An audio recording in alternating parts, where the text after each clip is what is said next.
Broadcasting live from the Capital OTB studios, this is Racing Across America with Seth Merrow.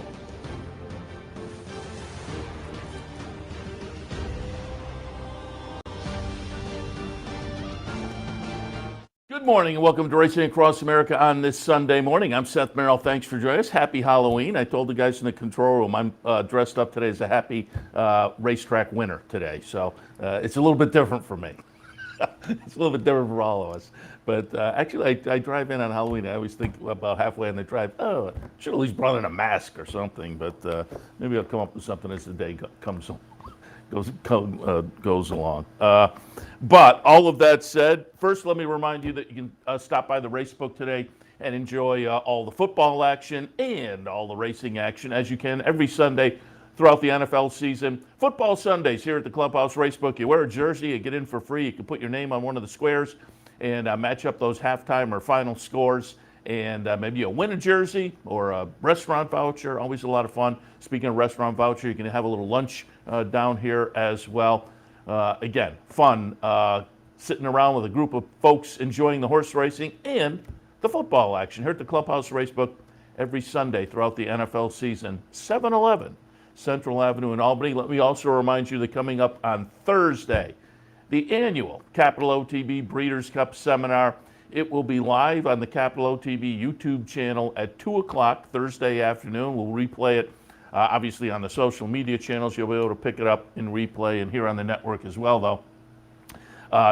I'll be in the studio live with Tim Wilkin from the Albany Times-Union, live from Del Mar, our colleague Brian Nadeau. So should be a lot of fun going through the entire Breeders' Cup lineup for next Friday and Saturday. Pre-entries are already out, so you can start digging in. They've been out for a while now. Free PPs are available over on the Breeders' Cup website. Again, for pre-entries, the actual entries will be taken and settled on Monday, and so by Monday night we will be able to officially dig into that Breeders' Cup weekend, and it should be a lot of fun. Speaking of, a highlight day or days on the racing scene. Yesterday was the highlight on the harness side of things. It was the Breeders' Crown down at the Meadowlands. We featured those races during the afternoon. It was a lot of fun. Hopefully you were tuned in and hopefully you made a little money. I said at the end of the day I have to kind of concentrate a little bit more on the sulky side of things, because in the finale of the Breeders' Crown races yesterday, the Breeders' Crown Pace, I liked Ocean Rock at a nice 16-1 and just got it done. Allywag Hanover was the big favorite there and looked to maybe have enough to keep going in the stretch, and then just faded a little bit late and not only got caught for the win, but just got caught for second as well. So the big favorite, 2-5, wound up third, but it was okay on our end. As I say, we were handicapping during the afternoon, tossed out Ocean Rock at, $34.80. So as I said at the end of the day, I think I went 4 for 8 with top picks in the Breeders' Crown races that we were looking at yesterday. The other 3 I think were a little bit chalky, but the day ended up nicely. And I said, man, I have to switch my concentration over to the sulky side with days like that. But I bring it up because towards the end of the program, the last segment, we will have Ken Weingartner from the USTA, United States Trotting Association, and we'll recap some of that action from yesterday. Again, Breeders' Crown being the equivalent on the harness side to the Breeders' Cup on the thoroughbred side. So it was their big day of racing, so I thought we'd take a few minutes just to kind of recap some of that action from yesterday down at the Meadowlands. But I'm also going to take a look at action yesterday at Keeneland. It was their closing day, and at Belmont, it was Empire Showcase Day, so lots of great stakes action at those 2 venues as well. And then I pulled up a couple of races also from Thursday and Friday that I think are worth watching with some 2-year-olds that we want to keep our eyes on going forward. Again, excuse me, going to take a look at some of this nice action at Keeneland yesterday, but before we get into the stakes action, the trainers' battle was fabulous at the meet. It came down to the last day, and it came down to the last race. Brad Cox had the Essential Quality sibling in the last race yesterday at Keeneland. And during the day, Brad Cox and Wesley Ward had gone back and forth. They came into the day. I think Brad was one up on the day, and it tied, changed and tied. And so we came into the last three races with Brad Cox and Wesley Ward tied. They had horses in the last three races. Neither got a win in the second to last, next to last race, next to last race. But then Brad Cox, with the sibling to Essential Quality, got the win in the finale. So it came down to the last race. Brad Cox winds up to be the meet leader, the training meet leader down at Keeneland, and Wesley Ward a good second, obviously. But over on the jockey side, I said yesterday, I think Tyler Gaffe Leone had it wrapped up about week one. He just ran away and hid from that bunch. So Tyler Gaffe Leone, congratulations to him. The trainers' battle was kind of fun. The jockeys' battle was settled long ago, but it was just interesting and fun to see Tyler Gaffe Leone. We've talked the last couple of weeks since he made that move to Kentucky. He's just been phenomenal. He had a really good Saratoga meet. I want to say he finished 5th or 6th in the standings, which for a guy like that is very good because he's coming in from out of town. He doesn't necessarily have the connections with the trainers that some of the New York-based jockeys have. So he had a really nice Saratoga meet as well. But down there in Kentucky, he's just phenomenal. Kentucky, speaking of Kentucky, it is opening day at Churchill. Yesterday, closing day at Keeneland. They moved right over to Churchill. So we'll have that a little bit later on OTB Live. I'll be taking a look at a little Belmont and a little Churchill on this Sunday afternoon. We're kicking off the Churchill card, which is maybe a little bit, well, today's card certainly, a little bit two-year-old centric, this late fall meet. So maybe we'll get some ideas on who to keep our eyes on the three-year-old scene next year. All right, let's get into some of the stakes action from yesterday, and we'll kind of work our ways backwards from the finale, stakes-wise, the Fayette yesterday. Sleepy Ice Todd scratched, and subsequent reports said the trainer just didn't want to race Sleepy Ice Todd on the off track. He had a little early speed, though. So once he scratched, Javier Castellano, after the race, said, once that horse was out, I thought, you know what, if I'm a little forward placed with Independence Hall, maybe we can make a little magic happen. And they did. I like Code of Honor, but with some trepidation. Code of Honor, Independence Hall is on the inside here, Code of Honor on the outside. And right here you think, oh, Code of Honor is just going to class out and go right by him. But Independence Hall says, no way. He'd been on the front end, 24 and change, 48, 112. So he has plenty left and spurts away here. Chart margin is 7 1/4 lengths. Code of Honor hangs on for second over King Fury. King Fury, a little bit surprisingly, was the 9-5 favorite. And when I handicapped the race, I said, Code of Honor and King Fury, I went back and forth between those two. I think King Fury is going to be interesting next year as a 4-year-old, and he had some promise early in the year this year with the win in the Lexington, and then it's just a funny middle of the season, particularly up at Saratoga with the situation, the Ken McPeak barn going into quarantine. So that Saratoga Derby on the turf was really plan B, and then came out of that, and you can make the argument didn't really get much of a prep work for the Travers, so on 5th in the Travers. But King Fury then comes back in the Bourbon Trail at Churchill, wins by 13 lengths. So you think, he's maybe back on form.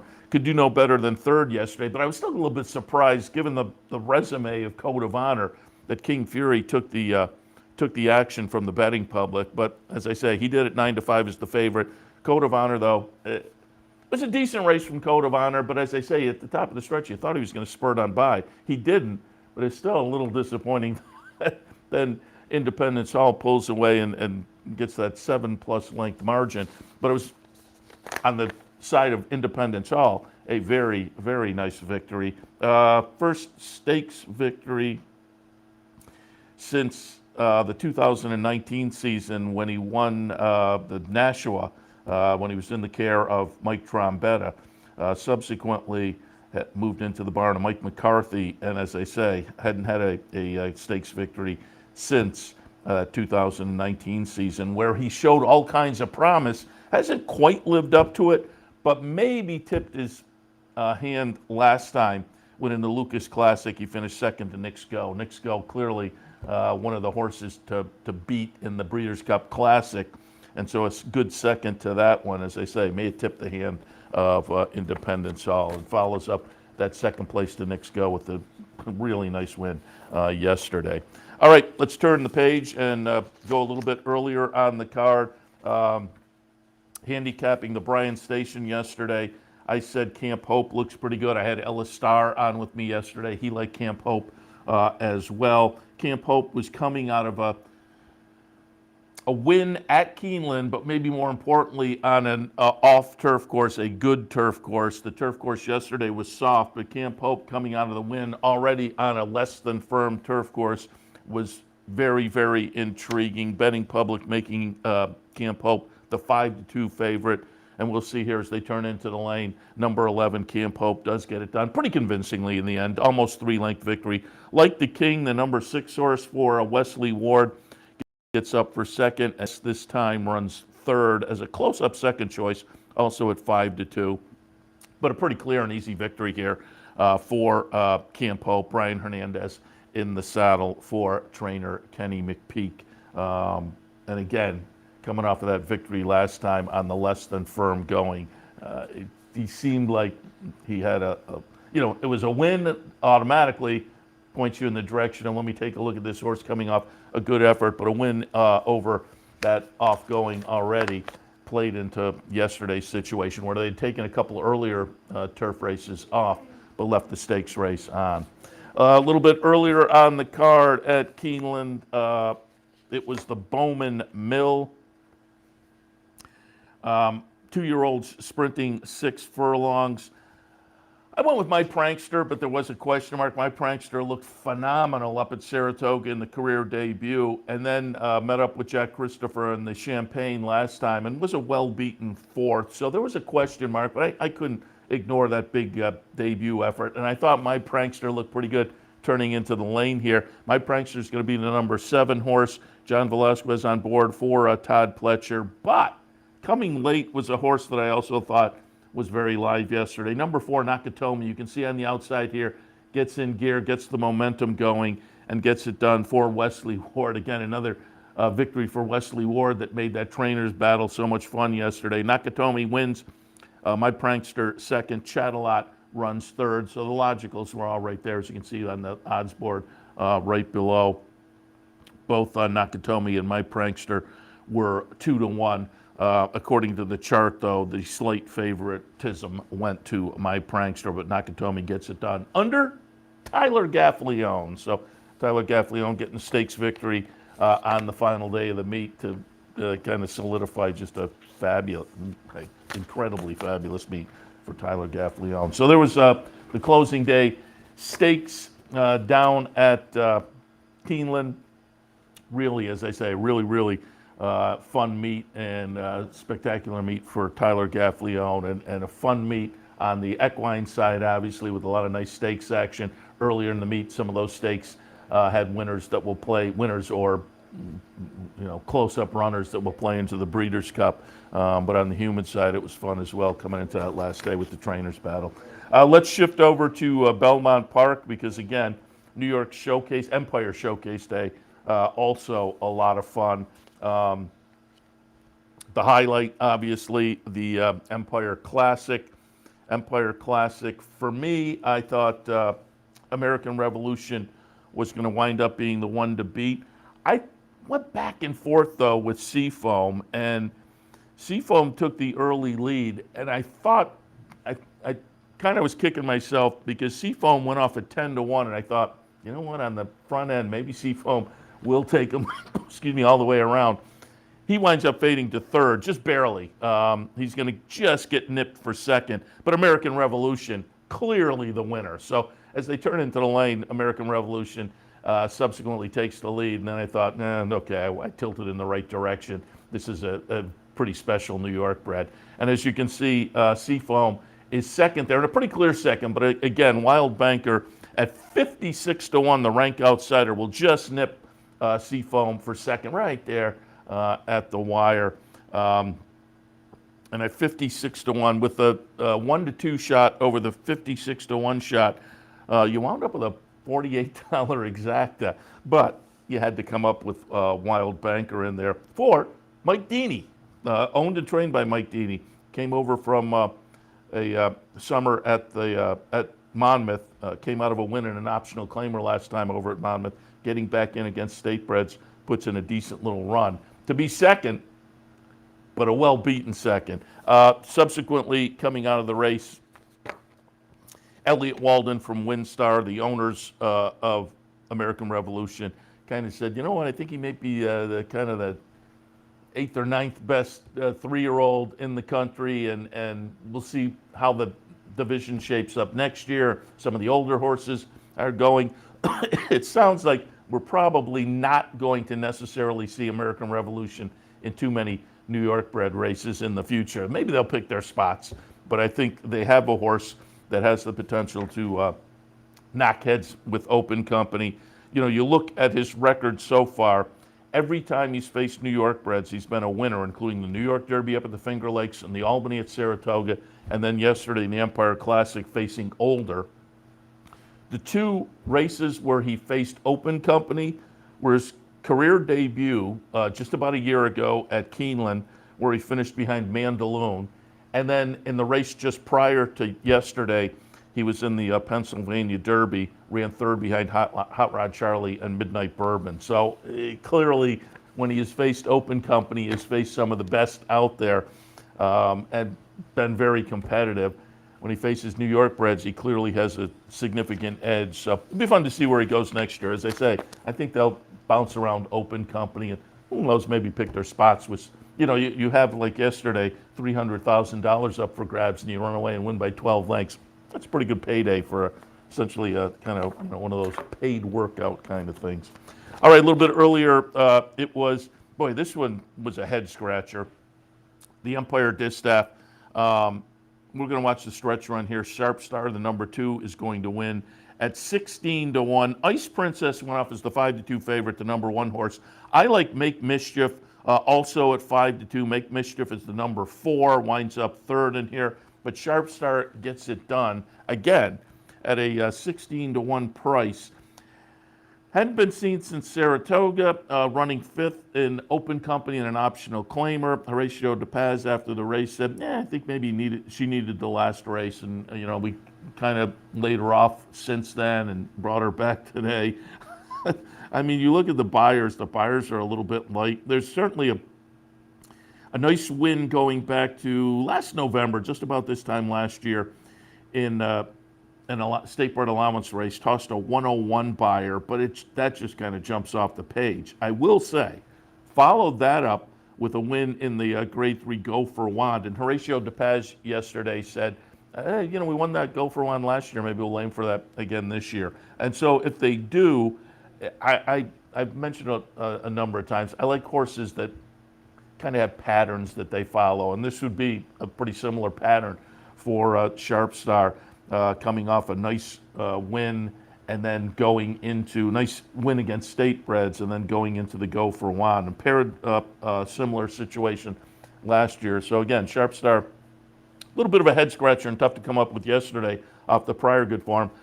But that was the situation before the big victory also in the allowance company last November. Now, did win that one at a short price. Had come out of the Black-Eyed Susan just before that, well beaten, but had been a close-up 3rd in the Fleet Indian. So came into that big win last year with a little more confidence than yesterday. But again, I think if you look at the numbers, the situation is a little bit comparable in that nice win, and now maybe goes into the Go for Wand and compare them up. So again, if that one does pick the Go for Wand, take a closer look at Sharp Star on kind of a year-to-year similar pattern. Maid of the Mist, 2-year-old fillies going a 1-turn mile. I like Sandy's Garden in here coming off the big debut win up at Finger Lakes, and Sandy's Garden does go off as the 5-2 choice and led for much of the early portion of the race. Sandy's Garden is the number 5 horse, however, and you can see at the top of the stretch they get to her and she fades, and Sandy's Garden winds up running 6th. The winner's number 1, Venti Valentine. We had Anthony Stabile on yesterday. He liked Venti Valentine. Career debut victory back on September 26th, said she might be nice. The number seemed a little bit light, though, as compared to some of the others in here. Certainly given the fact that the horse wins off pretty easily, but does. And at 3-to-1 price, you got $8.70. Captain's Daughter second at 28-to-1, and Dufresne third at 13-to-1. So the shorter prices in the field were mostly off the board. Venti Valentine wound up being the 4th choice, actually, at 3-to-1, with a couple other 3-to-1 shots in the mix, and again, Sandy's Garden being a 5-to-2 favorite. So the 4th choice gets it done, but then a couple of longer prices underneath, and those 3 shorter prices, 4th, 6th, and 8th. So a little bit of a puzzle to the bettors in the Maid of the Mist. But now, with 2 starts, 2 victories for Venti Valentine, including the stakes victory, should be a nice little 3-year-old New York bred filly to kind of keep your eyes on. She validated the debut victory with the win yesterday in the Maid of the Mist. All right, a few more New York bred Showcase Day stakes to take a look at. And as I say, there were a couple of 2-year-old races at Keeneland at the end of the week that I thought we'd plug in as well, because a couple of horses that may be worth watching. All of that we'll get to right after this break. A little bit later on, Ken Weingartner, and we'll take a look at some of that Breeders' Crown action at the Meadowlands from yesterday. Stay tuned.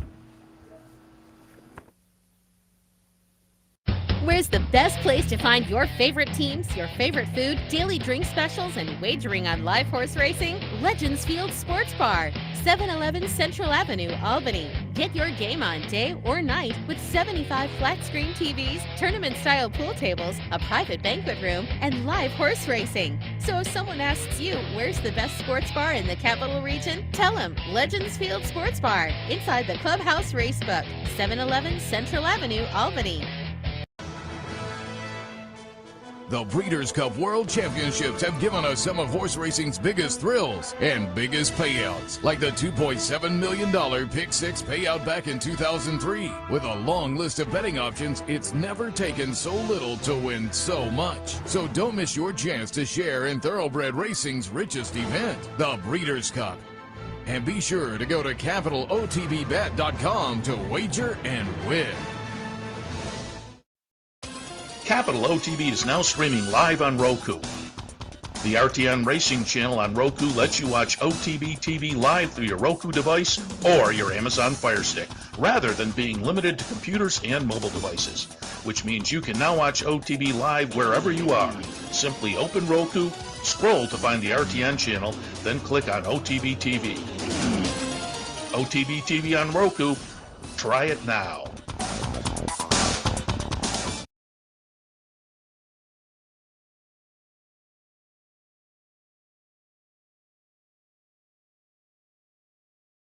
Welcome back to Racing Across America on a Sunday morning. Seth Merrow in the studio. As always, thanks for joining us. Again, continuing the Empire Showcase Day stakes action. The Iroquois fillies and mares going 6.5 furlongs. I like the important one in here. Betting public made the important one the second choice at 2-to-1. Espresso Shot was the 2-to-1 favorite. But I just thought, boy, with that early speed, the important one may be able to get out there and take them all the way around. That was the game plan. That was how it played out. The important one, the number 2 horse under Jose Lezcano on the front end throughout. And you can see here in the stretch, opens it up pretty nicely. Chart margin just over 6 lengths.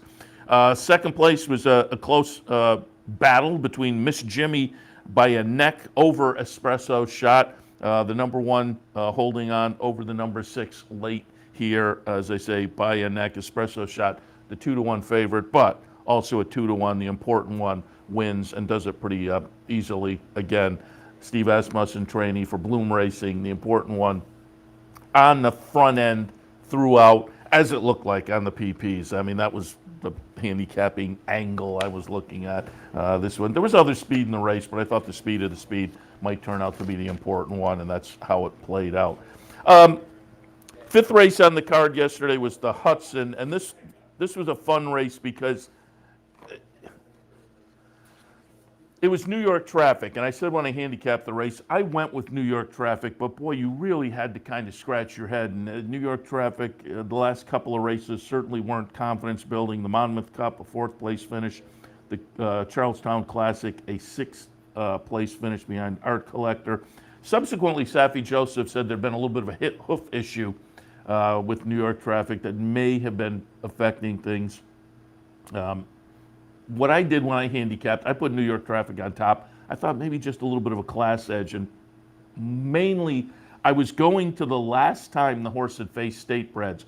That was back in May, a state bred optional claimer. Not only won, but did it with a triple-digit buyer number. So it was just by far the best recent effort. And I thought, we get back in against state breds on Saturday afternoon. I'll tilt towards New York traffic in there. I thought Gemography was a little bit interesting and potentially a price. Gemography went off at 13-1, does wind up completing the trifecta, and another price runs second. It was our friends at West Point Thoroughbreds with Chestertown at 26-1.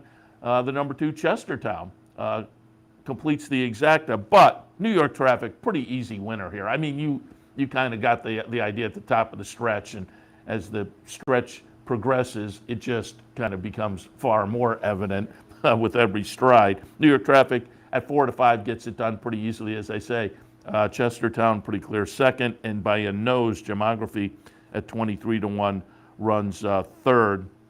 But New York traffic getting it done for Safi Joseph, Irod Ortiz on board. So again, the last couple of times he's faced state breds has done so successfully and very successfully. So it was a nice rebound for New York traffic off of the last couple. And as I say, Safi Joseph kind of mentioning there was a hoof issue, so maybe that did affect the finishes, certainly in the Charlestown class. Charlestown, though, is a quirky, little bull ring of a track, and that may have affected things as well. But New York traffic looking pretty good, winning the Hudson yesterday. And finally, the Sleepy Hollow for the 2-year-olds going a mile. I liked Shipsational. Overstep was the morning line favorite, and I said during the handicapping show yesterday, I was going to be interested to see how it shook out with the odds. I thought Shipsational may wind up being the favorite, but David Aragona had it right. Now, when I came in and did OTB Live, 10 minutes before the race maybe, Overstep was 4-5 and Shipsational was 7-2. And I said, they're way too far apart there. As I say, I kind of felt like Shipsational should be the favorite. So that divergence was far too wide. But as they entered the gate, things had closed up to where it was a little more logical. Overstep was still the favorite at 4-5, but Shipsational was 6-5. Shipsational is the number 4 horse here, and it is a nice duel. And Overstep will come up and make things a little bit intriguing at the end, and it winds up to be a half length. But Shipsational just keeps digging in, and gets it done. Shipsational, now 3 wins and 4 career starts. A couple of those have been New York bred stakes. So Eddie Barker has a very nice 2-year-old New York bred, and that gives all kinds of options. And you would think, the possibilities there to step out into open company, but there are also all kinds of options for New York bred 3-year-olds. Next year there's the New York Derby and the Albany, et cetera, et cetera. So we'll see what they do with Shipsational. Overstep, only the 2nd career start. Again, got through and made a nice little late run to run 2nd. So big win in the career debut, nice 2nd in the 2nd start in a stakes race. So I think Rapoli and Company and Todd Pletcher have a nice little 2-year-old turning 3 in another month and another couple months. New York bred as well. So a nice result for the future as well, coming out of the Sleepy Hollow with Shipsational getting it done over Overstep. Again, wanted to take a look at a couple of races from going back to Thursday and Friday at Keeneland, because they will certainly be worth taking a look at, keeping in mind going forward. A couple of really nice 2-year-olds to watch, and we'll start things out by going to the Friday race. And this was the second race on Friday at Keeneland. The winner will be Smile Happy. By Run Happy from the Ken McPeak barn, Smile Happy runs away and just kind of hides from this bunch. It's chart margin over 5 lengths. The number 5 horse, Smile Happy. This was a really good-looking debut effort. Run Happy has been a little bit better this year with his first-time starters. I want to say this was maybe his 5th debut winner of 2021. Last year it was not, his runners weren't quite as precocious. It seemed like Run Happy's maybe as they get a little experience, they'll be a little more interesting to watch down the road. But as I say, this year he's had a few first-time out winners. So Run Happy may be one of those I have to tuck in my pocket as a sire of, a sneaky sire. The numbers aren't jumping off the page necessarily with the 5 debut winners, but it's enough that it's a sire you're going to have to maybe pay a little bit of attention to with the horses coming on the track for the first time. And certainly that was the case on Friday. We'll keep our eyes open for Smile Happy. Again, it was a late debut win in the season, in that clearly the Breeders' Cup is out of the question, but we'll see where they point Smile Happy. I wouldn't be shocked to see at least another start, maybe pick an interesting spot for this one and get maybe a stakes try in it before the end of the season. But we'll watch Smile Happy also, obviously, going forward as a 3-year-old in a couple of months. And wanted to look, at one more winner from last week at Keeneland. This is going back to Thursday. Again, it was a maiden special weight event. I said when I did the handicapping for the afternoon, 5th race on Thursday at Keeneland, maiden special, 2-year-old fillies. 5-2 on the morning line for Martime from Brad Cox. Steady string of workouts. Some of the workouts were pretty good. Some bullets underneath. So automatically 5-2. Brad Cox, first-time starter with some workouts that are a little bit live. Is 5-2 going to be okay? But then you look into the breeding a little bit. And I said when I handicapped it, bettors are pretty savvy when it comes to breeding, because the word will get out on Twitter or whatever. Hey, look at we have a sibling of coming up. And this one is a sibling to Beholder and Into Mischief. It was a horse called Martime, 2-year-old filly from Brad Cox. And yeah, that 5-2 evaporated very quickly. Martime goes off at 3-5. Takes him all the way around. Florent Giraud on board. Martime, the number 4 horse here in the career debut. Again, a sibling to Beholder, a sibling to Into Mischief in the Brad Cox barn. This will be a 2-year-old filly worth watching going forward, and obviously as the calendar turns, watching going forward as a 3-year-old filly, you would think as well. So again, Thursday and Friday, a couple of 2-year-old debut efforts that will be worth watching. Moving on, Martime, the 2-year-old filly on Thursday, Smile Happy, the 2-year-old colt on Friday, both looking very good in debut efforts. All right. As promised a little bit earlier, we will take another break, and when we come back, we will be joined by Ken Weingartner from the USTA to take a look back at some of the action at the Meadowlands yesterday. It was a lot of fun. Breeders' Crown Day. There was the potential to, like the Breeders' Cup on the Breeders' Crown, to help decide divisional year-end honors, to help decide maybe Horse of the Year type of honors. Some of the races played out that way. Some of the races, short price favorites were upset. So it was a fun afternoon with a mix of nice storylines in there, and we'll get some thoughts on all of that when we come back right after this. Some Breeders' Crown conversation. Stay tuned. Welcome to Albany County, an incredible destination to live, work and play, with easy connections to more than a dozen cities from our vibrant modern airport. It's a short trip downtown to a hive of culture and amusement. From world-class shows at the newly renovated Times Union Center to reliving the past at the New York State Museum. From outdoor recreation to shopping to nightlife, Albany County has something for everyone. We'll see you soon.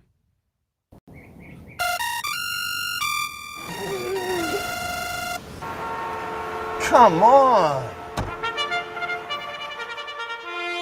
I want sales reports on my desk by Monday. Whoops. My bad. Love racing? RTN brings you every live simulcast on your home television, plus live video streaming and race replays on your PC and mobile devices. To order, visit rtn.tv. RTN, a breed apart. Birdstone is an upside front. They're coming down to the finish. Can Smarty Jones hold on? Here comes Birdstone. Birdstone surges past. Birdstone wins the Belmont Stakes. In front, but here comes High Chaparral. High Chaparral, the defending champ, to take it to Bob. These two arch rivals hang ahead with Joe Hart bearing down on them. It's going to be a 3-horse photo finish to the turn. Here's the wire. Photo finish.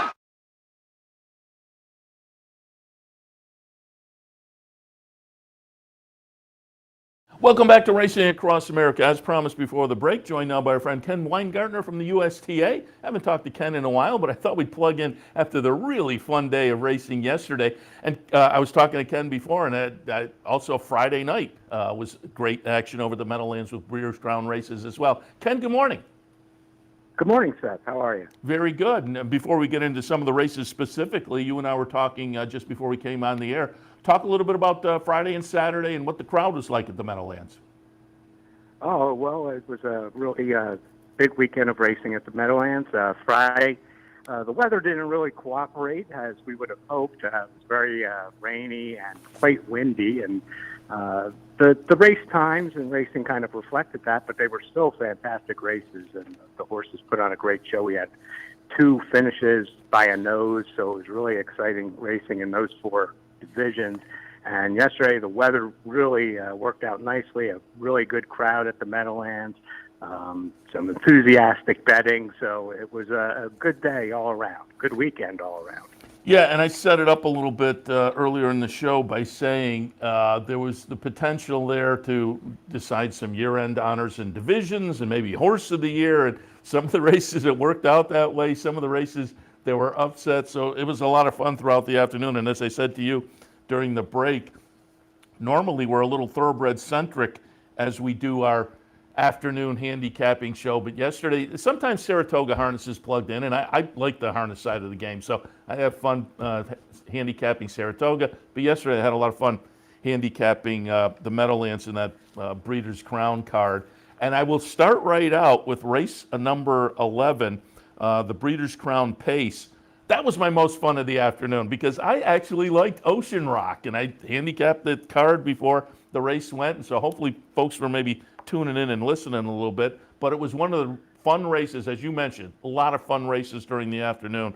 And Allywag Hanover was the 2-5 favorite and was right there late, but my horse Ocean Rock at 16-1 just kept grinding, and eventually will get up. So it will be number 7, Ocean Rock late. Number 8 is Allywag Hanover. And coming up late to split those two was Cattle Wash also. But again, a little bit of an upset at the end of the day. Made me happy. But what were your thoughts on that Breeders' Crown Pace? Well, first of all, congratulations on that. That's very nice. It's 16-1. Yeah. Ocean Rock, I think, got a little overlooked. Maybe it was the post position, and certainly Allywag Hanover, came in great form, was coming off a world record equaling mile in Lexington in his previous start, was very highly ranked in the standardbred poll. So I think, people were just kind of focused on him coming in. But Ocean Rock had won, several Grand Circuit stakes this year out in the Midwest. It was his first time really coming east and giving people out here a look at him. And he raced phenomenal. I mean, Allywag Hanover had to do a lot of work.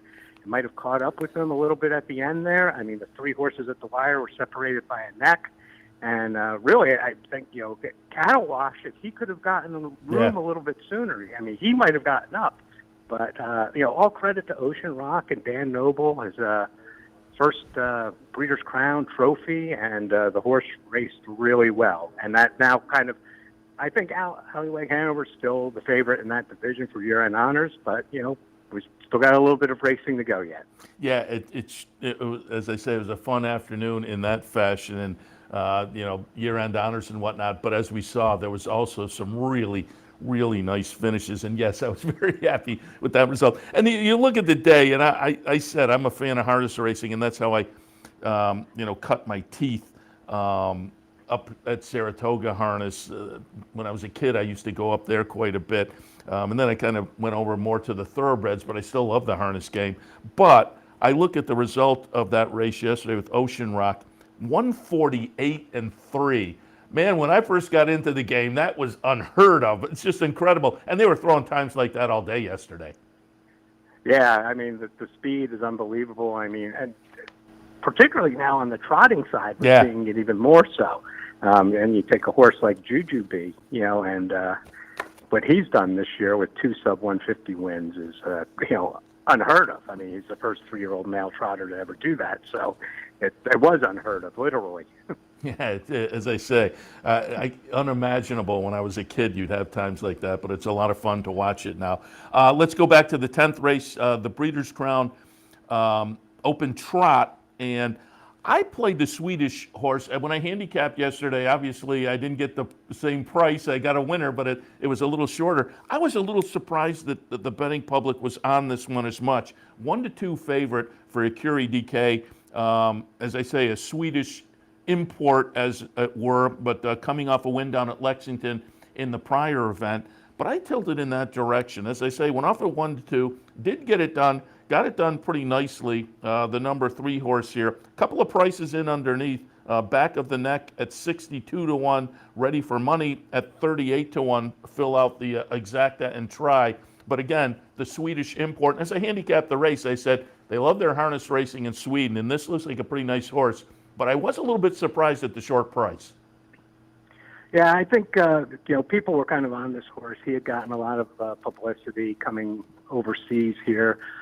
He was a sensation in Sweden. He won his first 11 races over there. Earlier this year, he was a finalist in the Elite Lop, which is one of the big trotting races over there in Europe. And, going to Åke Svanstedt stable, people have high expectations for him. And, what he did his first start in Lexington, right off the bat, really, I think, impressed people. And the European horses have done quite well in the Breeders' Crown when they've come over here. And I think all of that contributed to him being such a strong favorite. And he lived up to it. Does he now, and is he eligible, what are the rules in harness racing? Is he eligible for year-end honors? Yes, he is. Okay. Yeah. So he certainly has his name in consideration after his 2 wins so far. And that's a good question, too.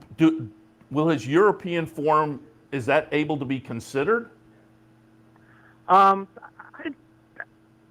Typically, I don't think people really do. Yeah. I don't think there's anything that would prevent you from doing that, but I think most people here would be focused on his accomplishments here since he's arrived.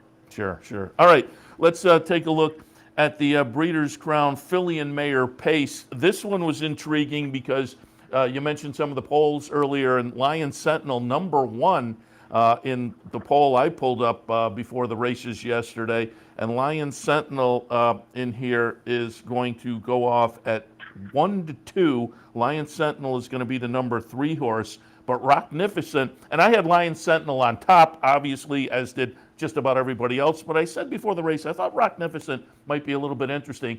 And that's the way it turned out. We can see Lion Sentinel trying to make up ground, but just cannot do it against Rocknificent, who pretty much took him all the way around. What were your thoughts in the Filly and Mayor Pace? Well, certainly everybody was looking at Lion Sentinel. As you mentioned, the number 1 horse in harness racing going into the weekend. And she did race really well. I mean, she came home fastest last quarter of anybody in that race. But, you know, Rocknificent has been so good all year, and she's finished second, I think, 5 times to Lion Sentinel going into the weekend. And this was her time. Driver Scott Zeron, I talked to him after the race, and he was saying how frustrating it has been because no matter what tactics he had tried to use to beat Lion Sentinel, he hadn't been able to do it. And this time it finally worked out. This horse loves to get out of the gate quickly. He was able to use that speed. He took the lead. It's something he hasn't been on the front much lately with her, and she really enjoyed it, and it was the perfect way to go. And she was able to hold off Lion Sentinel at the end. Yeah, again, another really nice finish. And as I set up the afternoon, all afternoon long, I said you're going to see some horses who are right at the top of the game, worth watching. Some of them get it done. Some of them had ding-dong battles and came up a little short. But it was just part of that fun afternoon. Let's go back and also wanted to pull up a couple other races with nice finishes and horses worth noting. Going back to the 6th race yesterday, it was the 3-year-old Colts and Gelding's pace, and it anticipated showdown between Perfect Sting and Charlie May, and it winds up that way. They're 1-2. I liked Perfect Sting. I had Charlie May right underneath. I thought Chase H. Hanover could be a player at some odds as well, and so it worked out for me. Again, a little bit shorter than that final race, but it is Perfect Sting getting it done here, as we can see. We're watching the stretch run. But again, another nice battle. Charlie May comes up a little bit short as Perfect Sting makes the late run and gets it done by about a length there. Your thoughts in the 3-year-old Colts and Gelding's pace? This was probably the most anticipated final of the weekend. These two horses were battling for the top spot in the division, and they were had a lot of support. Each horse had a lot of support going in here, and fortunately for the fans, this race worked out exactly as you wanted to see it. I mean, these two horses kind of separated themselves coming off the last turn from the rest of the field, and then it was just a showdown between the two. As I talked to driver Brett Miller, Charlie May's driver, after the race, said, we turned it in a sprint, and Perfect Sting just out-sprinted us. And it was really a fun race to watch, and it's nice when you have the anticipation and the race lives up to your expectations. And these two have really put together some great work this year. Perfect Sting, he had 6 second-place finishes in races worth $275,000 or more this year. So this was really something he needed to do and break through with a big win here. And certainly now he's put himself, I think, on top of the division as we head into the final month of the season. Yeah, as they came down the backstretch, as I say, I had Perfect Sting. I wasn't quite sure. Charlie May was out there, and I thought, I'm looking at the fractions. We're going to be able to get that one, but the stretch run turned out to be a lot of fun. Also wanted to pull up the 5th race because we talked about this race early in the day, and as we got close to it, Atlanta is just, for the folks, as I say, we're kind of in the afternoon when I do the handicapping show. We're a little bit thoroughbred centric, and I think some folks may think of harness racing as kind of the poor cousin to thoroughbred racing. Oh, there's not as much money or whatnot. You look at Atlanta, and 31 victories and 61 starts coming into yesterday, and just under $3 million in earnings. She is just a phenomenal race mayor, and was sitting number 5 on the poll. But comes up a little bit short yesterday as Felicity Shagwell, the eventual winner, just kind of goes out and is able to set her own fractions and keep on going late. Atlanta tries to grind her down, but just doesn't have enough in the lane. Atlanta winds up second. When Doves Cry runs third. Give us your thoughts on this race. Well, going into this race, I thought Felicity Shagwell was really a nice long shot play. She had been racing really well. I had talked to her driver trainer after last week, and in the elimination, she finished 4th, but she was kind of locked in and had no racing room. And Åke Svanstedt said he thought if he could have gotten room, he would have won that race. And she certainly lived up to his expectations. And I think everybody kind of was looking for Atlanta to win this. She's was making her 5th appearance in a Breeders' Crown. She hadn't won one yet. and that's like the only big race missing from her resume. As you said, she's $3 million. I think she's the 5th richest female trotter in history, and has had this tremendous career, a Hambletonian winner, a Maple Leaf Trot winner. And I think people were really pulling for her to get this one, and she just wasn't able to get up there in time. But a lot of credit to Felicity Shagwell, and that's, kind of what driver Yannick Gingras told me after the race. He just said, he thinks coming first up on her that long may have just taken a toll, but all credit to Felicity Shagwell. He said she got things her way, and she took advantage. Yeah, $23 is the payoff. She gets around there in 152 and 2. And again, on those fractions, it was just a little tough for Atlanta to make up the ground, but takes nothing away from a spectacular career for her. And Ken, I wanted to look at one more race because, as I said, there was the opportunity to maybe decide some divisional honors, maybe Horse of the Year. And in the winner's circle after this race, they were talking potential Horse of the Year for Test of Faith. This is the 3-year-old filly's pace. Test of Faith was sitting number 2 overall on the poll. She had come into this race with 12 victories and 14 starts. This year, 20 victories and 23 starts in the career, and Test of Faith gets it done yesterday. The number 8 horse, Scarlet Hanover, second. Firestart Hanover runs third. But this is some nice performance by Test of Faith. Just a really special horse. Gets a win. Completes starts actually early in the day with the 4th race. Starts a nice afternoon of racing there. 149 and 4. Talk a little bit about Test of Faith. Well, Test of Faith has been just a wonderful horse throughout her career. Trainer Brett Pelling has told me before, she really does nothing wrong. She's really very easy on herself. Not a lot of things he has to do with her. He said before, his job is to fix problems, and he's had nothing to do with her in that way. So that's really probably part of the reason for her success, but she is just a tremendous, tremendous horse. I imagine, she's probably going to be number 1 when the new poll comes out on Tuesday, and certainly well in the mix now for year-end honors. Only 3 losses in her career, and they were all second-place finishes. There's really not more you can say about her other than she has just been fantastic. Yeah, that was a lot of fun yesterday, watching her kind of start the day early with some nice action. As I say, it was a lot of fun for me. I like the harness side. Hopefully we introduce some people who, as I say, we're a little more thoroughbred-centric here in the afternoons, but hopefully it introduced some people to how much fun the harness side can be. And again, the Breeders' Crown, we kind of related it to the Breeders' Cup on the thoroughbred side. But, I mean, here we are. It is the end of October, but that's not the end of the harness season. I know in the winter circle, a lot of the connections were talking about races coming up and probably fairly shortly for some of these runners. So the harness season still has a lot of action left to go in the last couple of months. Yeah, that's true. We've got some racing, Grand Circuit racing going right through the end of November. And there'll be another big weekend coming up later in November at the Meadowlands when they'll have the TVG finals, and there'll be, probably some divisional honor implications in those races by the time we get to them. So there's still plenty of racing to go and plenty of time to decide, who's going to walk away with some trophies at the end of the year.